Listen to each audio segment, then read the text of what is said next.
न फाइलों में मिले सबूत, न पूछताछ में खुले राज। 70 फोन की खंगाली कुंडली तो सिसोदिया हो गए खल्लास।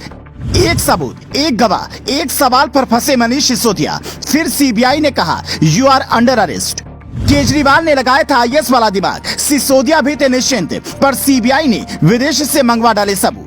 मनीष सिसोदिया की गिरफ्तारी का जो किस्सा आपने अब तक सुना, वो सिर्फ इतना ही नहीं है, बल्कि देश के इतिहास का ये एक ऐसा घोटाला है जिसे पकड़ना सीबीआई के लिए भी काफी मुश्किल था। पर कहते हैं सीबीआई चाहे तो पाताल से भी ढूंढकर सबूत निकाल ले, और यहाँ हुआ भी ऐसा ही। सूत्रों के हवाले से जो खबर मिली उसके मुताबिक सिसोदिया जब बंद कमरे में सीबीआई के अधिकारियों के सामने बैठे तो उन्हें फाइलों वाले कागजी सबूत नहीं दिखाए गए, बल्कि डिजिटल सबूत दिखाए गए, जिसमें लिखा था आपने शराब घोटाले के वक्त कुल 70 फोन इस्तेमाल किए, हर सबूत को नष्ट किया ताकि जांच की आंच आप तक नहीं पहुंच सके। आपने गलत तरीके से शराब के टेंडर अलॉट किए। आपके करीबी कारोबारी दिनेश अरोड़ा सरकारी गवाह बनने वाले हैं, जबकि आपका एक अधिकारी कोर्ट में आपके खिलाफ गवाही देने को तैयार है। हमारे पास आपको अरेस्ट करने के पर्याप्त सबूत हैं। ये सब सुनना था कि सिसोदिया के सिर पर पसीना आ गया।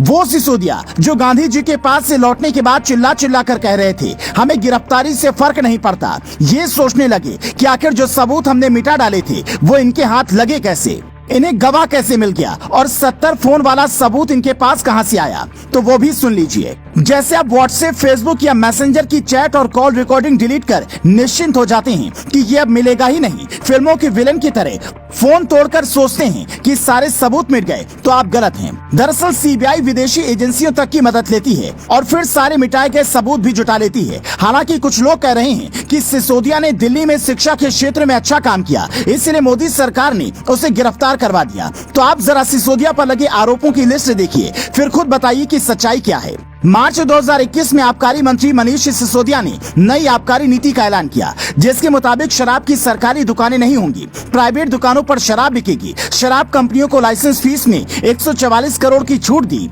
जिससे खजाना खाली हुआ। ये नीति लागू होने के 6 महीने बाद ही उपराज्यपाल ने जांच के आदेश ही दिए तो गड़बड़ी मिली। मुख्य सचिव ने एलजी को रिपोर्ट दी, सीबीआई जांच की सिफारिश हुई, सिसोदिया के घर छापा पड़ा।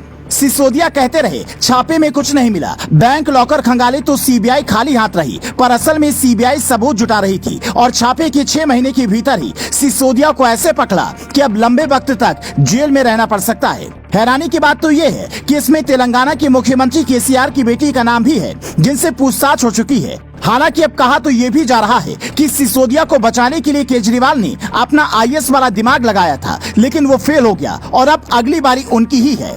ऐसा नहीं है कि आम आदमी पार्टी के नेता सिर्फ भ्रष्टाचार के केस में ही गिरफ्तार हो रहे हैं। हम आज उनकी पूरी कुंडली लेकर आए हैं, जिसकी शुरुआत होती है साल 2020 से। दिल्ली हिंसा में आपके पार्षद ताहिर हुसैन जेल गए और 2 साल बाद हरियाणा में मचे बवाल में केजरीवाल की करीबी निशा सिंह को 7 साल की जेल की सजा अदालत ने सुनाई। सोमनाथ भारती, गोपाल इटालिया की तो बात ही छोड़ दीजिए, केजरीवाल की विधायक अमातुल्ला खान को तो दिल्ली पुलिस घोषित अपराधी मानती है। इनके एक विधायक जसवंत सिंह पर 40 करोड़ के बैंक फ्रॉड का आरोप लगा है। फिर सत्येंद्र जैन और विजय सिंगला पकड़े गए। अब सिसोदिया की पोल खुली है, मतलब दिनों दिन फेहरिस्त लंबी होती जा रही है। जो ईमानदारी का ढोल पीट रहे थे, उनके ढोल की पोल धीरे धीरे खुलती जा रही है, जिसमें कितने नाम और आएंगे ये कहना मुश्किल है। Bureau report, global Bharat TV.